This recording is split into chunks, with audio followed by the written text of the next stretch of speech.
Hey everyone, welcome to Marketing Monday with the Watertown Oswego SBDC, where we talk about marketing as it relates to small business. I'm Nicole, uh, one of your hosts today, but here with Mike, who is our real host today from the SBDC. Hey Mike, how's it going?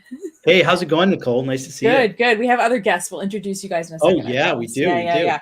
But before we introduce today's topic, which is about Gen Z marketing, what is going on at the SBDC that people should know about? Well, we have a cybersecurity program coming up in the near future. It should be, yeah, we'll have more information. Check out our website. We'll probably talk about it even next week as far as specifics, but it's coming up soon. And if it's something we sometimes forget about, we all use computers now, and it's very important, small business or medium-sized business or large business, you got to pay attention to cybersecurity because people are constantly, as we all know, hacking and trying to get in and find out your stuff. So check out our cybersecurity series. It's hard to Awesome. say. Cybersecurity series. There we go. Yeah, it is kind of a lot, but it's nice that you guys are doing that. I personally appreciate that as a small business owner. So today's topic is all about, wait for it. Generation Z. Yeah, Gen Z marketing, and clearly Mike and I are not of Gen Z, so we thought we would invite some actual Cool. Gen Z experts, interns with the SBDC. Mike, or do you guys want to Yeah. self-introduce? Would that be easier? Yeah. Well, let's let Generation Z decide. Do you want me to introduce you? Or do you guys want to self-introduce? We can self-introduce. Awesome. All right. Thanks. Well, I'll start. Hi, my name is Jordan Flagg, and I am one of the entrepreneurial interns for the Watertown Oswego Small Business Development Center. My name is Zachary Primo, and I'm the other intern. But And besides yeah, the other intern, are you guys studying marketing or business? Like what's your Well, general I'm background? currently going to JCC for business administration. Yeah, and I am finishing my second associate's degree, actually from JCC, in business administration this semester. So we've been in our business and leadership career skills club all semester working together, and through a one of the networking opportunities, um, one of the networking events that we go to, this internship opportunity came up, and so we've been working together all semester, and now we get to work together all summer too at the internship. So Awesome. yeah, it's been a really successful internship with these guys. So SUNY Jefferson, obviously that's our sponsor at SBDC. That's where we are located. And their business club got together with our boss, Liz, who you guys have met many times before in Marketing Monday, and came up with this great idea. And they've been a huge help, and they've been having great fun. And I think we have a video to show you here to see how much. Oh, and there's also Megan, by the way, is the third person that's not here, but she's also on the video. Okay, so how this is going to go is neither Mike or I have seen this full video, full disclosure. So we're going to watch this for the first time with you guys here. And we're going to watch the video and then we're going to talk about it. So without further ado, I'll take us out and play the video. And write your questions down if you have some.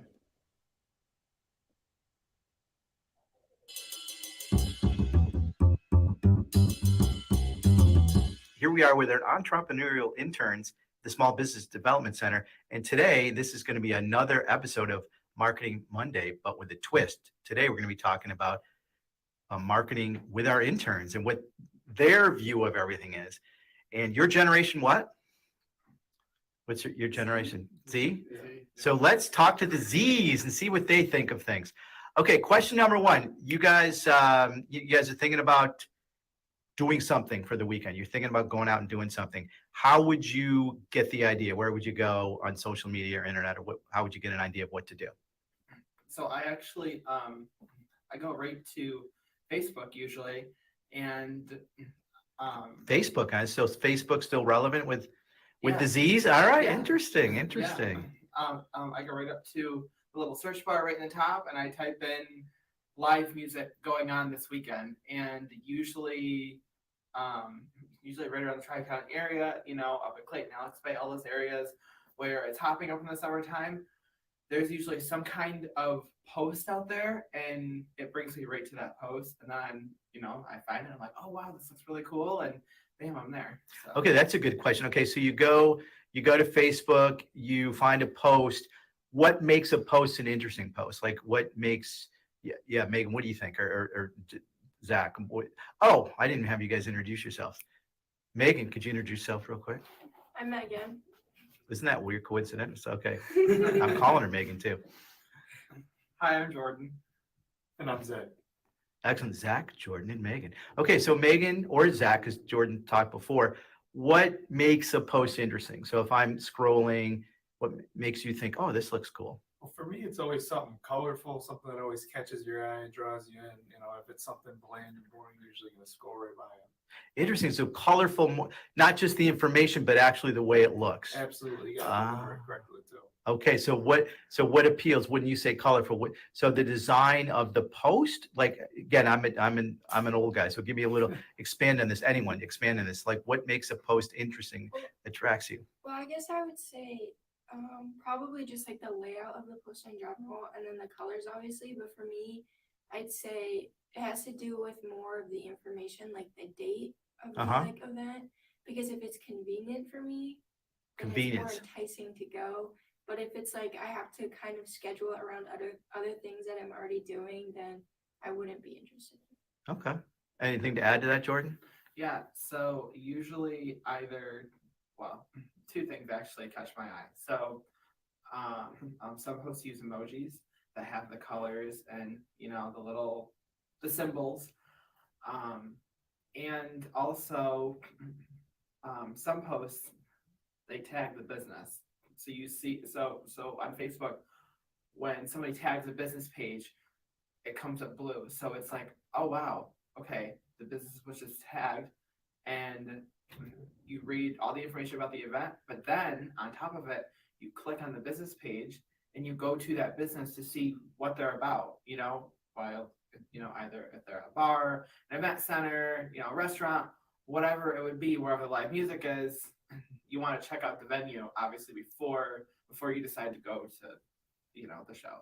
Oh, cool. So all right, let me ask you. So the post might not necessarily have been from the business, but they tagged the business, which brings you to the business. Now you can find out more information where it is and all that sort of stuff. Yes. All right, very interesting. Okay, good. We'll be back with more from our entrepreneurial. We'll be back with more from our entrepreneurial interns in a minute. Previously on SBDC's Generation Z. We've talked about a little bit about if you want to find something and a cool place to go is Facebook. What are some other options? Okay, so other than Facebook, if I'm a business person, where should I, post? Where should I make it known?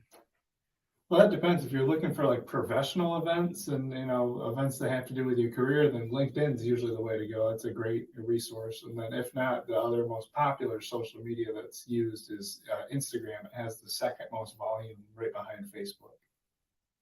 Okay, so let's talk about LinkedIn. So are you saying that like people go to LinkedIn to see what events are on? Absolutely. Yeah. There's events that are advertised to me all the time, sent, whether it's for your career, whether it's for school. They'll find, your connections will find ways to invite you through them. Oh, interesting. Let's talk about Instagram. I'd say for Instagram, a lot of people use it just to keep up with like friends and stuff, but nobody really posts like events or anything on it.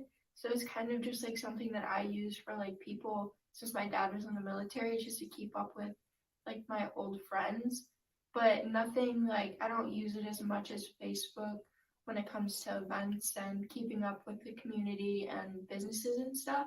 So I wouldn't say it's like a super great place to advertise anything, mostly just to like show off your business, I guess, but nothing to like advertise. So, all right. So if I'm a business, can I advertise in it? Is that even a thing? Like, can I advertise in it? You can, and also there's a new, it's not necessarily new anymore, but you can actually, especially if you're a business with like clothing and stuff like that, you can actually make it so that when you click on the picture, there's a link to it that takes you to the product on their website, and you can buy it directly from Instagram. But like anything like restaurant wise or anything like that, there's nothing you can really post besides like oh, look what is for lunch today, or what's the special, but nothing like crazy advertising specific products. Instagram is more of one of the personal social medias. You know, you can have a business account, but majority are personal accounts. You can advertise on Instagram, but it doesn't have as good capabilities as other, you know, alternatives like Facebook. And Instagram, actually, one of their newest updates, they have a shopping capability now. So you can actually go shopping on Instagram if you just click the icon on the top. So there's advertising, it's more for products than anything. I also use Instagram for looking into traveling. I was planning a trip to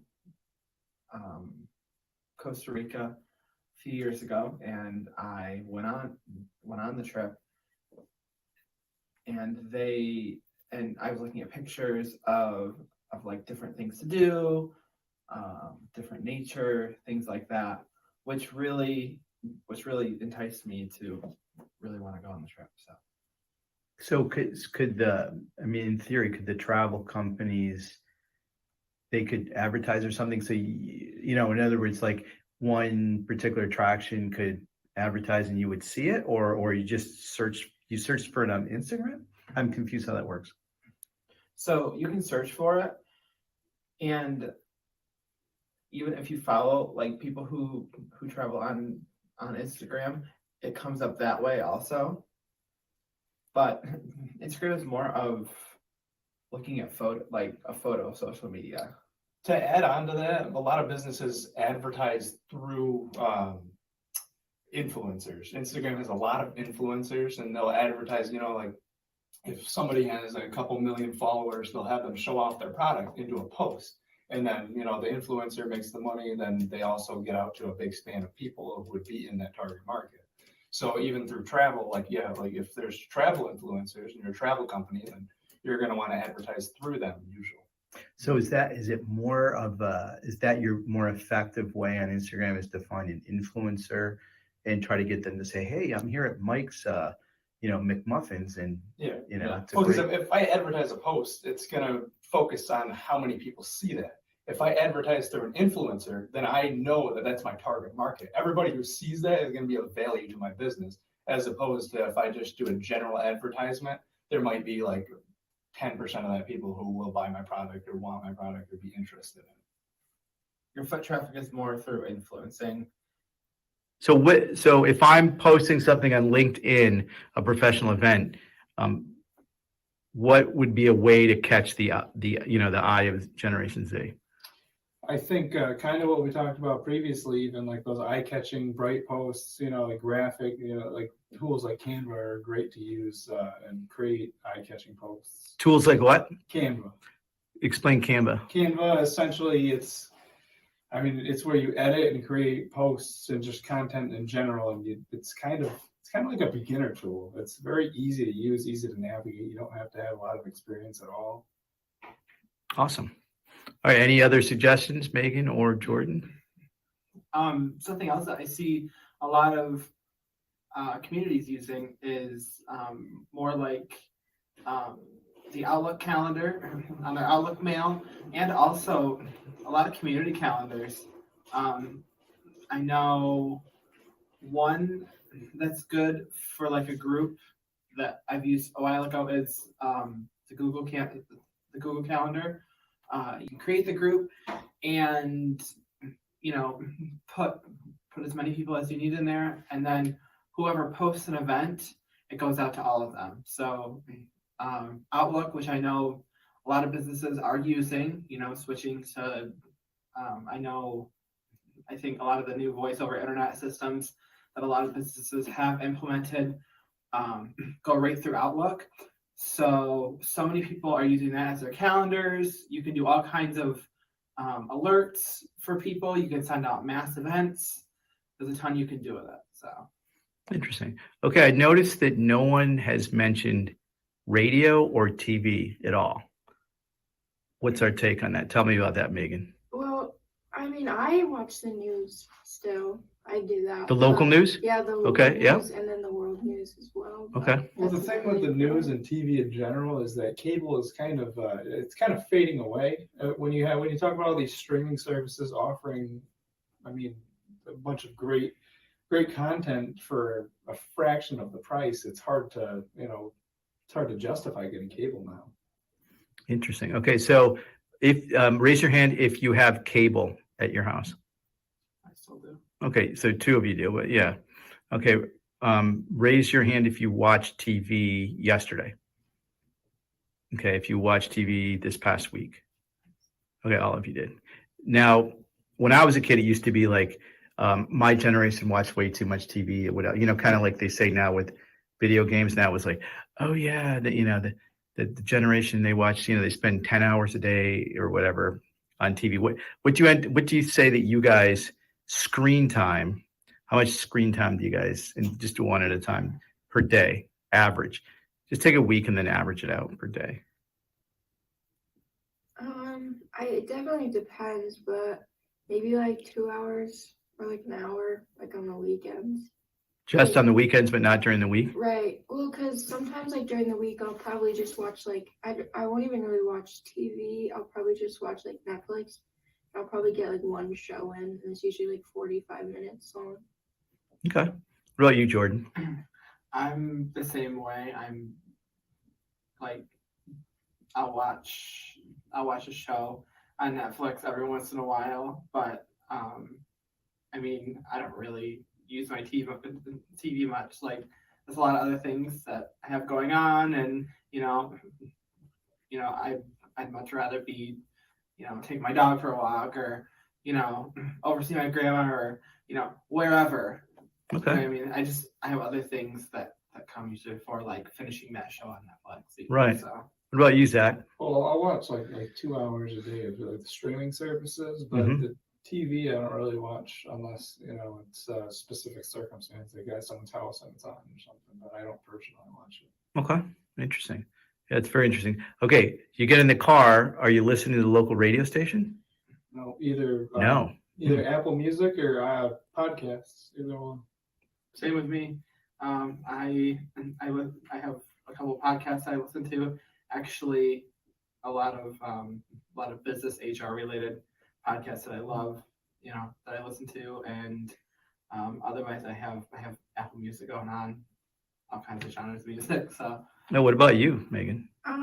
Apple Music, and then like Spotify, sometimes podcasts, but not as often as like the Apple Music.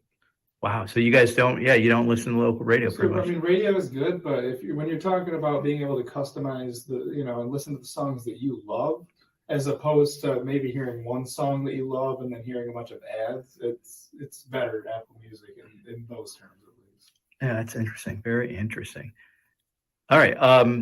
So if I am a business and I want Generation Z to come to my establishment, what would you recommend?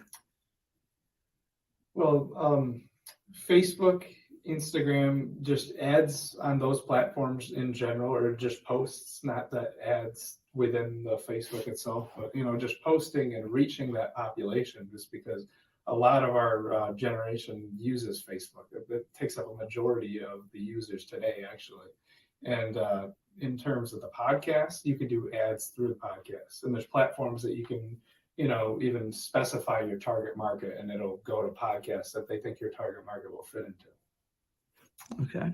They also, so going back to Facebook and reaching out, as a business, you'll find on your business page that there is different ways to reach out to people. So like with our business club Facebook page, it's like a business Facebook page is set up as. So I have an option to what's called boost my post. And what happens when I boost my post is it'll like come up when you're scrolling, it'll come up as like an ad in a way. So people will see it, you know what I mean? And also if you as a business have somebody who is constantly visiting your page and constantly interacting with your page, that goes out to to their friends on Facebook, and they become what's called a top fan. And so by you getting people to interact with your business page, basically like boost the foot traffic even more, because people are seeing that this person is, Yeah, they're seeing it and liking sharing it. And, yeah, right. yeah, and sharing it and all that stuff. And their So- friends are liking it. So, well, Yeah. my friends like So it, they then I'm see going to it. check this out. Yeah. Uh-huh. Interesting. What about you, Megan? Anything to add to that? Well, I think that for now, specifically with like Gen Z, TikTok is becoming a big thing. But if businesses were to post, like if they were to have an event and if they posted them setting up for that event and like having fun with it while they're setting up for the event, and they post that, people are going to see that and they're going to be like, wow, that actually looks kind of cool, or that looks fun, and they'll go to that event. Or without like even talking about like events in specific, just the business continuing to post like fun videos, and like interacting with customers who want to do like be in a TikTok video, that comes across as like a warm and like lighthearted environment, so that it might bring more people in. And even too, just to add on to that a little bit, going live on your social media. I know actually a fellow business owner who does that. He will go live, not every single day, but at least a couple times a week, and he will include his staff and show everybody around and show them what's going on, what specials they have for dinners, what specials they have for appetizers, what drink specials they have, if they have, an event that's going on, they're setting up, like he's live, interacting with his staff. So that way the customers will walk in and say, oh, hey, Susie, you were on the Facebook Live for this restaurant. That's awesome. You know what I mean? And that way, first of all, it starts that customer employee, relationship and second of all, it entices people to want to come, it entices people to want to come check it out and, enjoy the fun. So when you are making, or when you're watching a video, do you want it to be, like these videos you're talking about, whether it be live or on a TikTok, do you want it to be, 30 seconds, 15 seconds? Like what's the ideal that you as the viewer, you as the potential customer, the Generation Z customer, would you rather have it quick to the point, or, give me some time limits here? In terms of our generation, definitely quick to the point, because when you talk about, a lot of those videos like TikTok, Instagram, Facebook, a lot of those videos are very short because of the attention span, and like when it comes to TikTok's the best to advertise products, because 30 seconds, it's really all you need to advertise like a product. So it's usually, you would prefer it to be quicker. However, there's an exception with the Facebook Lives. The Facebook Lives can be a few minutes introducing everybody, give them that personal touch and, let them introduce them to people. And so that's a little different, but it's usually shorter videos for sure. Yeah. So it sounds like to me, Instagram, TikTok, Facebook Live, those are sort of your options to get the word out, right? Yeah. Now, do you guys speak for every Generation Z person? Absolutely. No, everyone's definitely a little different. Yeah. In that, but I think in terms of the video, if you can't explain it to me, like why I need it in 30 seconds, then I might not need it. Okay. And it's important that so like going back to the Facebook Lives, that you're highlighting, well, as a business owner, you should be highlighting your staff. I feel like a lot of businesses, like, I don't know. I love when I go to a business's Facebook page or business's Instagram or any kind of social media, and they have, the whole, yeah, we're open at noon today. Come on down and see the wonderful Sharon. She's behind the bar till, 4. Once again, highlighting their staff, appreciating their staff, because that goes a long way with customers. I know a lot of customers that come in, just to see the person working, or even too, if there's not really a lot of interaction with staff, they don't really have a reason to come in, Yeah, a they sort of- smiling, Yeah. shining face, I mean, of a they might good not, personality, make them as another reason for a customer to come back to your establishment. well, they might not have even been thought about or been thinking about going out to eat until they saw that post, and then they saw the restaurant. They're like, oh, well, maybe that does sound good tonight. I mean, if you post something every Sounds day fun. that increases the engagement, it'll increase the awareness of your restaurant. Even if I didn't go, I know that you're out there posting, trying to get people, trying to draw these people, and you're making the effort. Yeah. That counts. All right. Anything else, Megan, to add to this? Well, I'd say that like I know something that like a lot of like the Gen Z people like love now that brings them to businesses is I know we have one now, but some like restaurants restaurants specifically, if the service is like not great but it's on purpose, that's always like fun. So there's like two places that I've seen do this. So the one in Watertown, it's new. They have sarcasm, they have like sarcastic people who are running the place, and they're like purposefully like not really nice to you, and that brings a lot of people to it because it's fun and it just makes you feel more comfortable. So Yeah, to be honest, I think anything unique like that, anything unique is going to draw people away from it. Even if it's just for one visit, they have to understand like how this works. Like paying money to have a server be rude to me, that you may think on paper that's a terrible idea. However, part of you is kind of like, well, I want to go see what this is about. People are still going here even though they're being, treated poorly. So, I mean, everything unique stuff like that really draws people in. All right, great. Any let's say like a 15-second tip to a business owner, one at a time. Megan, why don't you go first? If I'm a business owner, 15 seconds, what do you recommend? staying up to date on things and making sure that you're marketing your business to the right people and doing things that's keeping the community involved as well. Be creative. Creativity can go a long way, to come up with different unique, events to put on, different ways to get people in the door. That's the whole thing right there. It's just getting customers in the door so they know what you have. There's so many different things.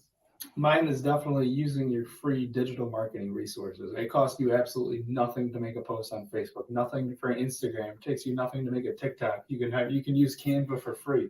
There's hundreds of things you can be doing for free that just take a little bit of your time. Awesome. Thanks very much, ladies and gents.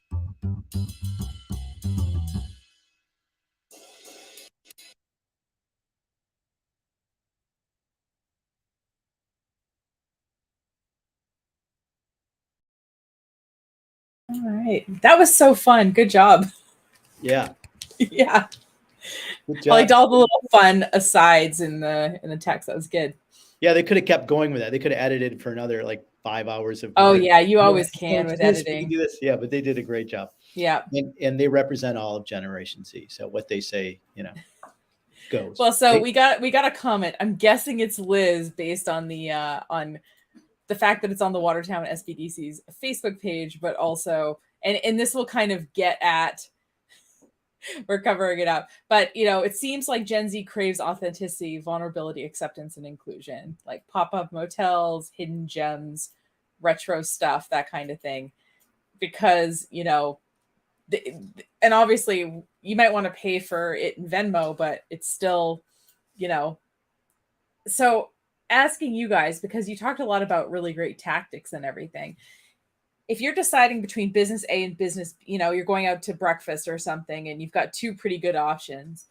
A business's values or their stance on social issues, the way they treat their workers and all that, on a scale of like 1 to 10, 1 being not at all important, 10 being really important, like how does that factor into you deciding that kind of thing? Yeah, I'm definitely going to go on the upper scale of like 9 to 10. Like if they're very comparable, then whatever they're doing to try to help their community or trying to help me, trying to help our generation, that's huge. And it increasingly becomes more important to people. And I think it will continue to. Yeah, I love how you guys mentioned the community part of the whole thing, because I think that businesses don't get that. You know, even like I find it interesting, and I appreciate it when a restaurant uses recyclable to go containers versus the more plastic in the world, which we don't need. You know, and I would be more apt to go to one restaurant versus a restaurant because of that. And yeah, I think it's great you guys brought that up as one of your key points. Absolutely. Two of the biggest things are what they're doing to help their community, help the people, and also what they're doing to try to engage with us. We don't want them just to take our money. We want them to actually, like do something more than just the simple transaction. Well, and speaking of engaging with you guys, you mentioned influencers, and I think it was good to talk about, like, hey, there's the influencers, they have a lot of followers, but sometimes I think small businesses would be interested in maybe working with a micro influencer or something like that. Have you guys had have you been some kind of influencer for any brand, or do you know people who have? And if so, like if a small business is looking to connect with people like you who might be local, who might be active on social media, I don't know, what are some ways they could potentially do that? Because I think people are intrigued at the idea of influencers, but they're just like, oh, I don't know if I can afford somebody who has 8 million TikTok followers, or if they're relevant, because my Watertown restaurant, I need people in Watertown to come in. I love that micro influencer label. I think that's cool. Yeah. If we don't, we should, Yeah. right? So what do you guys think?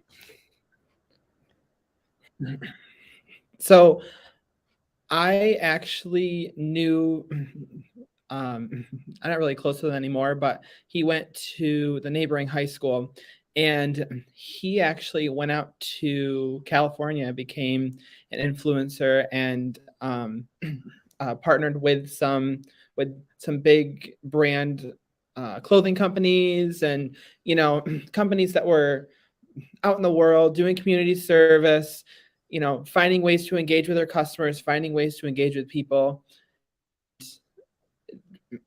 I haven't talked to him in a few years, but he went out there and he's trying to do his part for the community and be engaged with their customers. I actually also have some personal experience with influencing. I worked for this one marketing company, and their target market was, my age range. It was a college student, and what they tried to get them was like internships and jobs. So it's something as simple as like somebody like me can't relate to a big corporation, so they'll use like me so I can actually relate and go to my fellow classmates and be like, well, this is why this makes sense. It's a lot easier, a lot better coming from me than it is that corporation itself. I'm able to relate a lot more to them, and it's just something simple like that. Yeah, so I think that sounds like a sort of brand ambassador type relationship, where like you were kind of the stand-in to sort of like, or the in between your peers and the brand that you were working with. That's really interesting. And I was thinking, like, I mean, how I would advise people to do it, and tell me if you guys think this is if they were looking for, let's say I only have 1,000 Instagram followers, which is true in my case. But let's say I'm in a specific area, I'm active on social media. I would say looking for local hashtags, if they're looking through Instagram and seeing who's posting consistently there, might be a good way to find them. But I wasn't sure like how. I know there's influencer directories, but I've tried to look at them for our area, and people who are listed there, it seems pretty limited. It's like people in Syracuse or whatever, which isn't quite as local as I would want for, I don't know, my local bookstore or something that wants people to come in for their in-person author events. But I don't know if you guys, yeah, would that be a good thing for me to advise people to do if they were looking for those kind of folks?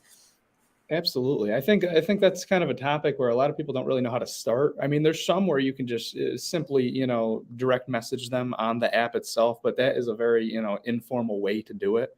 So I think that's definitely something that would work great. So can I ask a baby boomer question?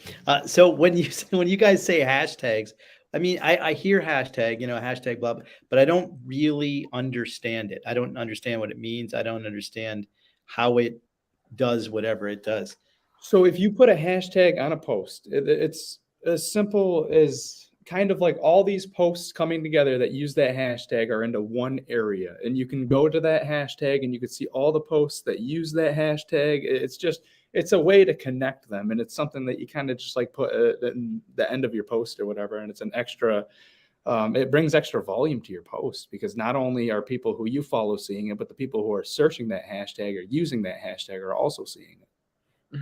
So do you, like, the person that starts, again, I'm completely ignorant here, but the person that starts the first, let's say hashtag duh, like, do I pay someone to do this? Is it like a .com, or you just start doing it and then tell other people to do it, and then people start looking for hashtag duh? There probably is somebody doing It's it. just started. So a lot of event centers are using hashtags to engage with their audience. And they just put up, hey, if you're at this concert, post hashtag fun concert. They put it out there and people start doing it. So that way, when you click on that hashtag, you can see all the posts, from that event or from that concert, whatever event it would be. So I would go and I would search hashtag fun concert. Yeah. And if you think about it, Mike, like if it's a picture or a video, it's not like Facebook has someone sitting there being like, oh, this is a picture of a cat. Oh, Right. this is a picture of a Maine Coon cat. And so this allows us to basically index, right? So if I'm just looking at what's going on, Watertown, hashtag Watertown NY, I type that into Instagram, and anybody who's used that, I can see what they've posted if it's publicly available. And hashtags work across, they work on YouTube, they work on Facebook, they work on Instagram, they work on TikTok, they work across social media platforms. So it allows you to kind of see what's going on related to a topic without following a specific person. So yeah, and I really liked, one of you said to tag the business. And I'll tell you just a quick, one of my clients was Bella Salon. Do you know how many Bella salons there are in the world? Thousands. So like I went and as a social media person, I looked for their salon for a while in this Facebook search. And so by tagging it, it makes sure people get to the right business, because a lot of businesses have similar names or they're in similar locations. So I thought that was a really good point to do. So if you're talking about, something on your own personal account and you're talking about your business, to tag it, that's really, really good advice. So, in terms of, you talked about bright graphics and stuff like that. What kinds of, I guess, what kinds of, okay. And we talked about, actually, I really like that you talked a lot about events, because a lot of businesses do events. But in terms of, like, let's say I'm a business and I either don't do a ton of events, or I'm kind of corporate and a little bit boring. What kinds of things should I post about that would be appealing, and sort of in terms of kinds of content? Should I be posting about, I don't know.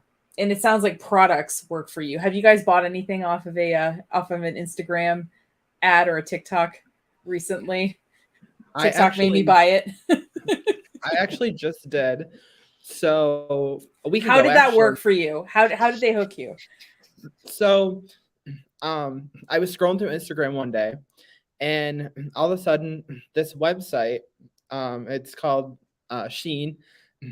I saw these bright summer clothes that I wear, and I was like, oh wow, this is really nice. And so I was scrolling through it, and I'm like, oh my gosh, this is awesome. And then I clicked on the link, and it took me right to their website, and bam, I made my purchase. I think I bought like 4 or 5 things off that website that I found and I liked. So the colors what hooked me.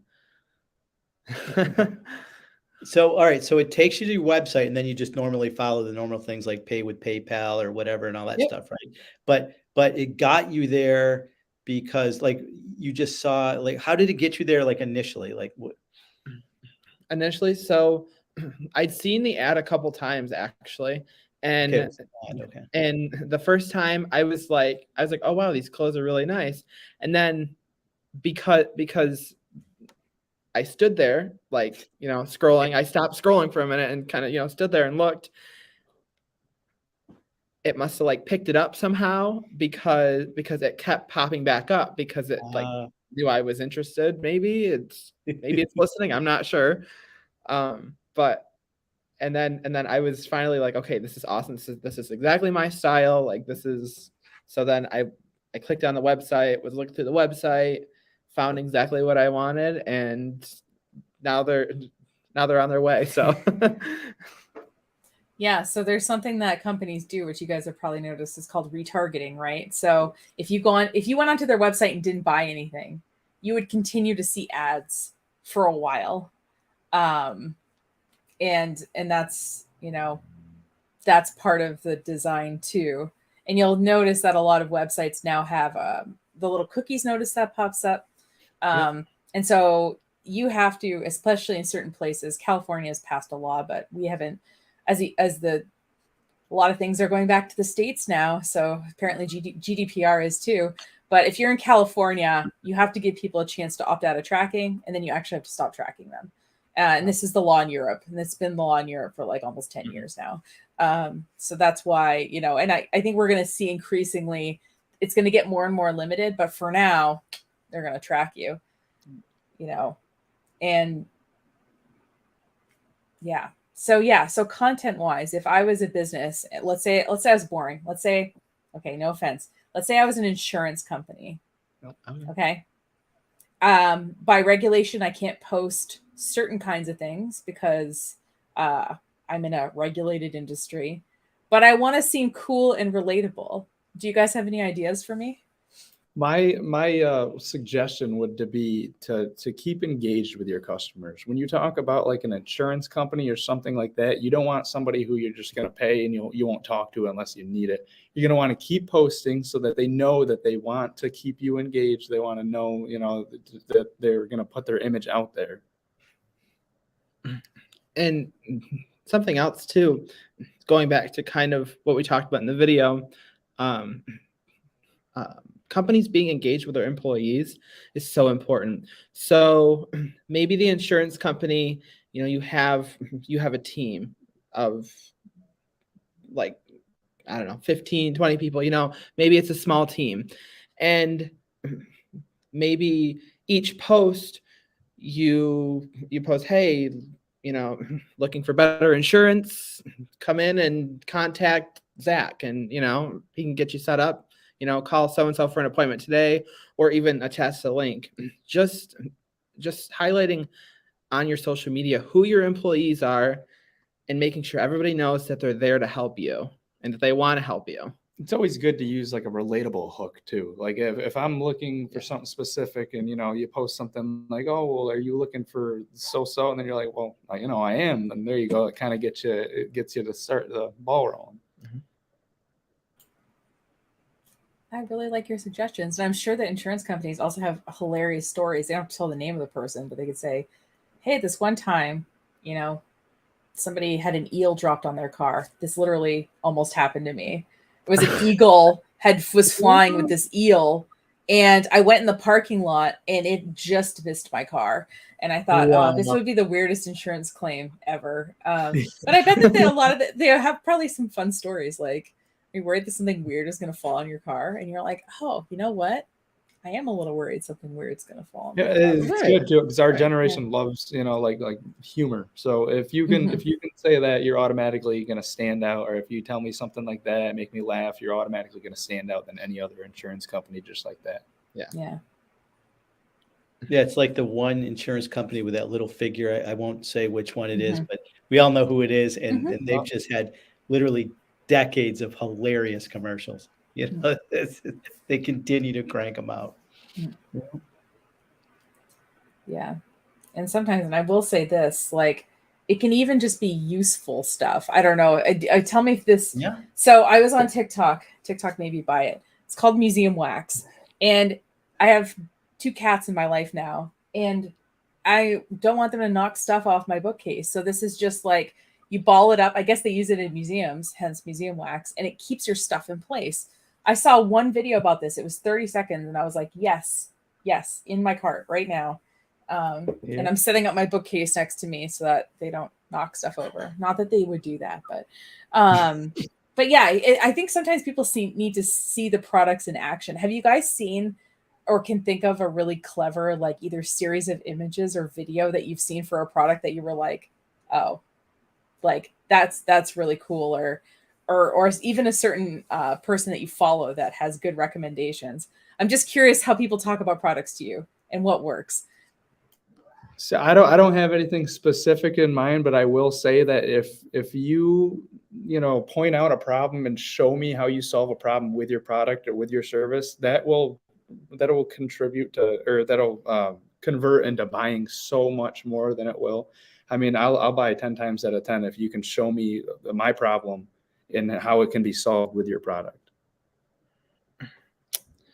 I am one of those shoppers who look at a lot of customer reviews before I purchase a product.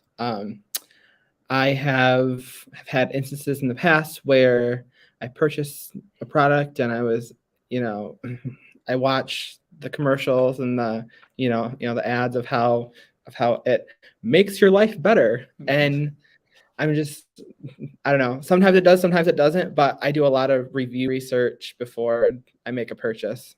So as a company, me making sure my reviews are on point would be a good strategy. Actually, not just for Gen Z, but for everybody too. That's a really good point. Yeah, I'm trying to think. I took some other notes while we were talking. So if a business was trying to pick between using TikTok or Instagram, like they had the bandwidth to do, I know everyone's like, we'll just do both. Like, but let's just say a business had the bandwidth to do either one or the other. How would you help a business determine which one might work better for them? I would certainly look at so I know that TikTok is a little bit younger in terms of volume of age, and it's not even that much off, but Instagram is a little bit older. Like I said in the video, TikTok is great for products. I think it's awesome for products. I think Instagram is too, but TikTok, I can't imagine really anything else other than products being advertised on TikTok.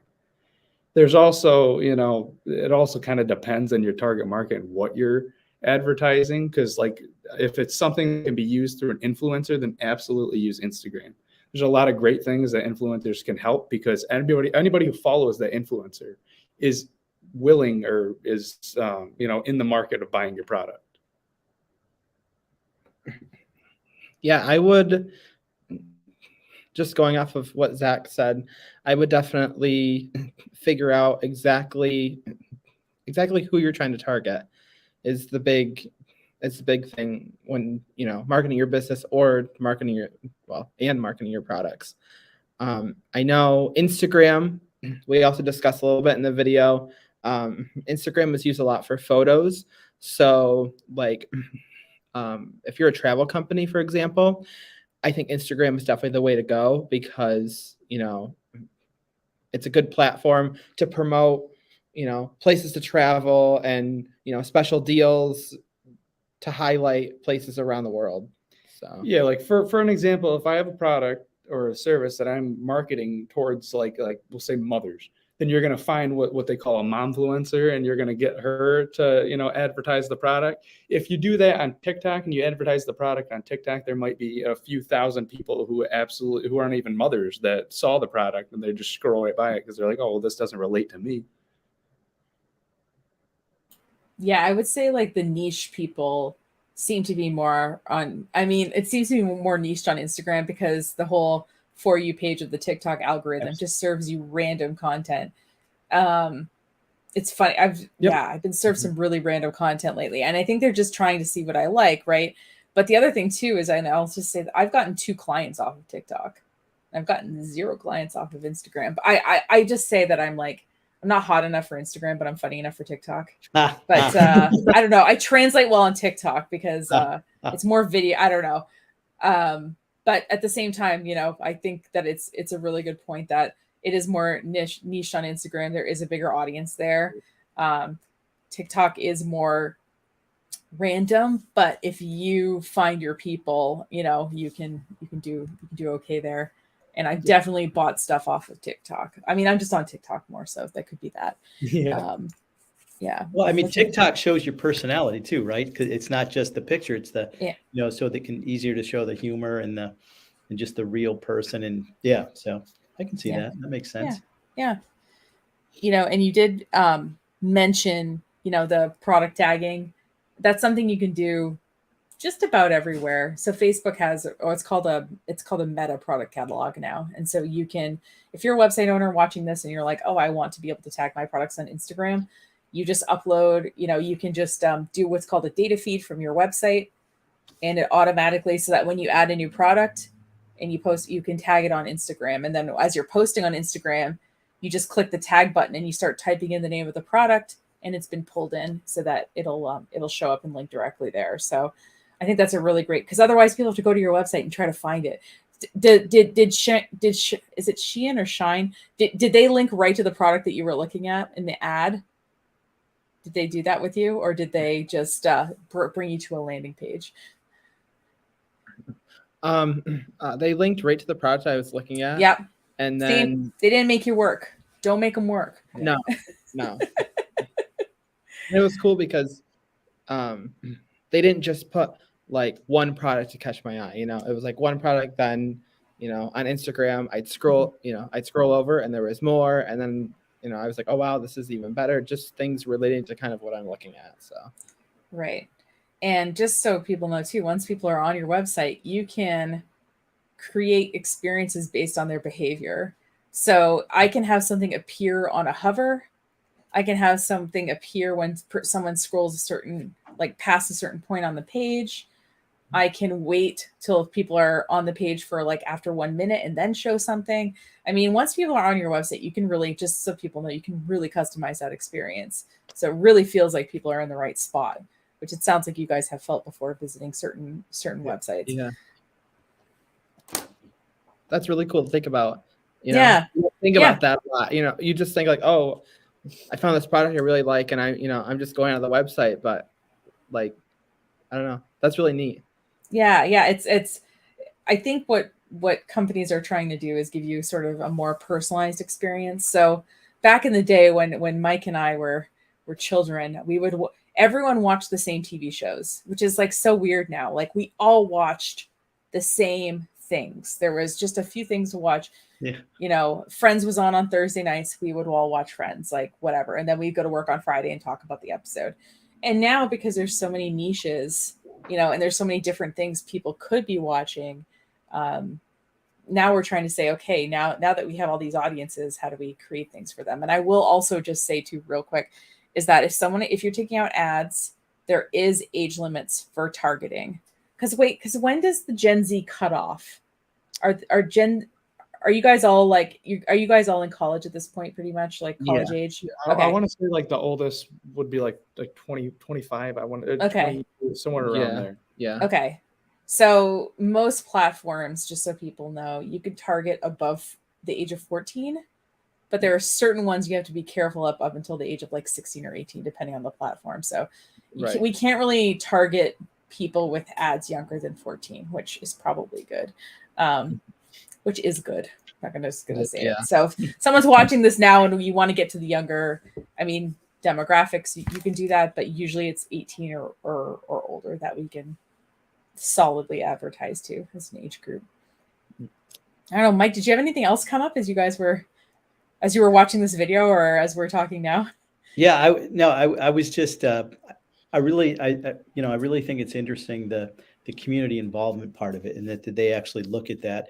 And again, price didn't seem to come up too much. It was more the quality of the experience and the connection with community versus, just shopping for price. Because I'm terrible. I always shop for price. I can confidently say that a lot of our generation looks for a lot more than price. I'll pay more to support a company that is actually doing something positive, doing something productive with their time, with their effort, with their money, than opposed to a company who just takes your money and that's that.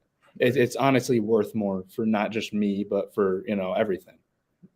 And yeah, that's good to hear, because in the book industry, right, you have Amazon, right, which started just selling books, and now they're of course everywhere. And then the independent bookstores got together and created this alternative to Amazon called bookshop.org.